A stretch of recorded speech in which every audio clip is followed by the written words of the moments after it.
It's an indescribable feeling betting with absolutely everything you have on the line. I do mean everything. Money can be made back if you lose it. Sure, it hurts and time is wasted, but fortunes can be built again. What about something a little more permanent? Something more severe? What would you be willing to put on the line for the life of your dreams? Wouldn't you want a shot at getting the perfect woman on your arm? Or maybe the house on the lake with the Lamborghini out front? What is the perfect future worth to you? These were the questions the man in the suit had asked me. I thought he was kidding, but being a degenerate gambling addict, I hear him out. Whatever you want in life, put it on this piece of paper and we'll play a game for it, he says. Okay, I say hesitantly, I want a brand new Rolex watch. The man smiled and took out a pen, handing it to me. I scribble my wish on the paper with his pen. Now just one strand of hair and the deal is made. He said. Okay, I'll bite, I think to myself as I pluck a strand of hair from my head and hand it over. The man took my hair and placed it in the center of the paper before crumpling it up. He then takes a lighter out of his pocket and lights the paper on fire. All right then, that's done. Now if you win you'll get your watch, but if I win I want your hand. The man said with a smile.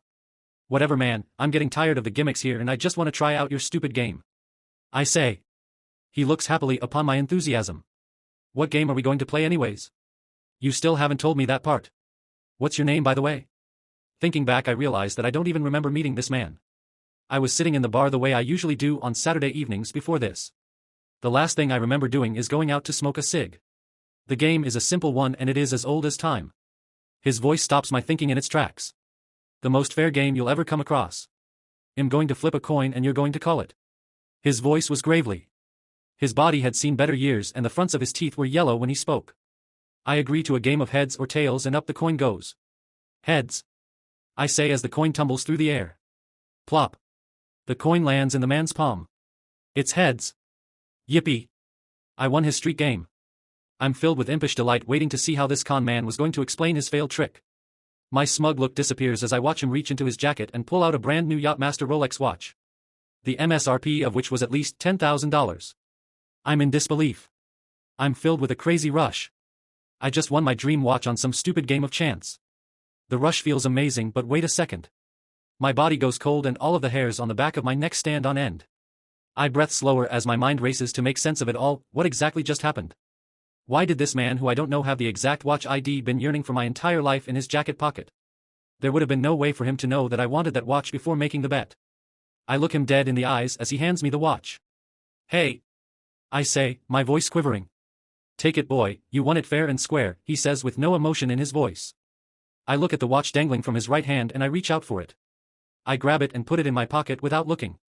Do you want to play again? What just happened? How did you have that exact same watch that I was thinking about? I said, trying to keep my composure. What do you mean? You're the one who wrote it down. He said. Do you want to play another round?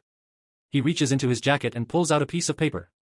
This time I pay closer attention and notice a blade strapped to his waist side. I don't have all day, son. I'm a very busy man. Looking at the paper filled me with nausea. The room started to tilt and my head was pounding. I steadied myself and prepared to ask my final question. What would have happened if I had lost that coin toss? Well, that's obvious. I would have won. His words hit me like a ton of bricks. This wasn't some charade. This wasn't some magic trick. This was real. I would have lost my fucking hand had that coin call been wrong. The old man looked at me once more. His cold eyes peered at me through the bushiness of his brow. Do you want to play again?